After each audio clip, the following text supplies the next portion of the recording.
여러분, 혹시 일본 중앙은행의 결정 하나가 여러분의 비트코인 가격을 쥐락펴락할 수 있다면 믿어지시나요?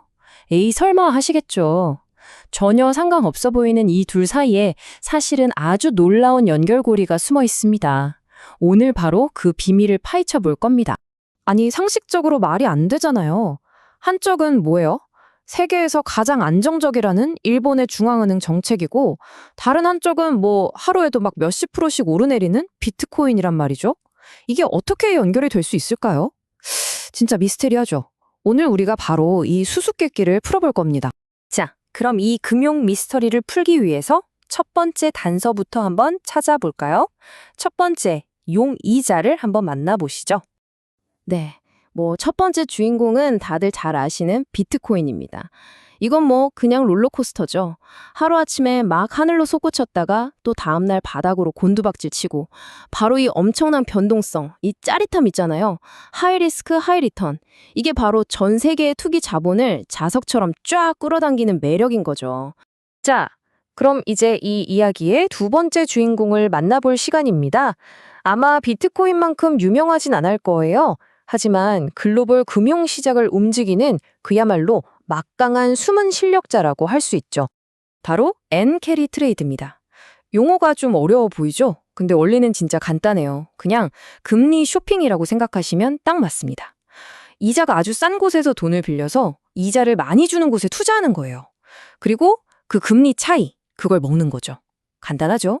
그러면 이 금리 쇼핑을 하기에 세상에서 제일 좋은 곳, 거의 상시 초특가 세일을 하는 할인 매장이 어디일까요?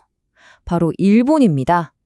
일본은 수십 년 동안 경제가 좀처럼 살아나질 않으니까 일본은행이 금리를 그냥 거의 0%, 제로에 가깝게 묶어뒀거든요. 이건 전 세계 투자자들한테는 거의 공짜 돈이나 다름없는 엄청난 기회였던 거죠. 자, 그럼 이 과정이 실제로 어떻게 돌아가는지 한번 볼까요?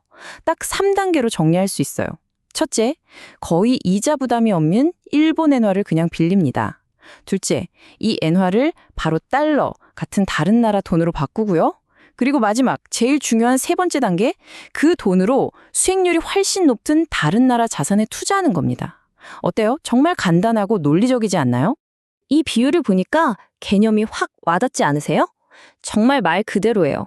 거의 공짜로 돈을 빌려서 수익이 많이 날 것 같은 곳에 투자하는 거죠. 이 중간에서 남는 차익, 그걸 캐리라고 부르는 거고요. 핵심은 바로 이겁니다. 자, 이제 드디어 가장 중요한 부분입니다. 이렇게 빌린 일본의 공짜 돈이 도대체 어떻게 비트코인 시장까지 흘러 들어오게 되는 걸까요? 이제부터 그 점들을 하나씩 연결해보죠. 자, 한번 상상해보세요. 여러분이 투자자예요. 손에 거의 공짜나 다름없는 어마어마한 돈이 쥐어져 있습니다. 그럼 이 돈으로 뭘 하시겠어요? 수익률이 0%에 가까운 아주 안전하기만 한 일본 국채에 그냥 묻어두실 건가요? 아니면 리스크는 있지만 잘만 하면 로켓처럼 날아갈 수도 있는 비트코인에 한번 걸어보시겠어요? 당연한 이야기겠지만 돈이라는 건요, 물이랑 똑같아요. 항상 수익률이 낮은 곳에서 높은 곳으로 흐르게 되어 있습니다. 엔캐리 트레이드로 풀린 이 어마어마한 자금은 말하자면 일본이라는 저수지에 더 이상 머물 이유가 없는 거예요. 더 높은 수익을 찾아서 전 세계라는 거대한 바다로 흘러나가는 거죠. 바로 이 돈이 어디로 가느냐 보시면 명확하죠? 바로 주식 같은 위험자산, 그리고 오늘 우리 이야기의 주인공인 비트코인 같은 곳으로 흘러들어가는 겁니다. 이렇게 돈이 몰리니까 어때요? 당연히 수요가 늘고 가격은 올라갈 수밖에 없는 거죠. 자, 이제 수수께끼는 풀렸습니다. 그럼 이 숨겨진 연결고리가 우리에게 대체 뭘 말해주고 있는 걸까요? 이게 왜 중요할까요? 이 연결고리는요, 사실상 글로벌 시장의 분위기를 알려주는 온도계나 마찬가지예요. 생각해보세요. 투자자들이 굳이 돈을 빌려서 비트코인 같은 위험 자산에 투자를 한다? 이건 시장 전체가 앞으로 괜찮을 거야, 한번 가보자 하고 미래를 긍정적으로 보고 있다는 아주 강력한 신호거든요. 전문가들은 이걸 리스크 온, 즉 위험을 감수하려는 분위기가 강해졌다고 말하는데요. 한마디로 시장에 자신감이 넘친다는 뜻입니다. 자, 그럼 오늘 이야기에서 우리가 꼭 기억해야 할 핵심 뭘까요? 첫째, 비트코인 가격은요, 단순히 코인 시장 뉴스만 보고 판단하면 안 된다는 겁니다. 저 멀리 일본은행의 정책 하나가 우리 지갑 사정에 생각지도 못한 영향을 줄 수 있다는 거죠. 둘째, 그래서 일본의 통화정책, 특히 금리가 어떻게 변하는지를 잘 지켜보는 게 앞으로 암호화폐 시장의 방향을 예측하는 아주 중요한 힌트가 될 수 있다는 겁니다.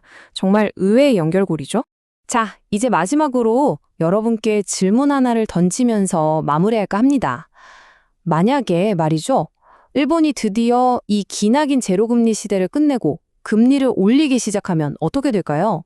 전 세계를 돌던 이 공짜 돈 파티가 끝나는 거잖아요. 그럼 과연 이 거대한 연결고리는 그냥 툭 하고 끊어져 버릴까요? 아니면 우리가 상상하지 못했던 또 다른 모습으로 진화하게 될까요? 이 점에 대해서는 한번 곰곰이 생각해 보시면 좋겠습니다.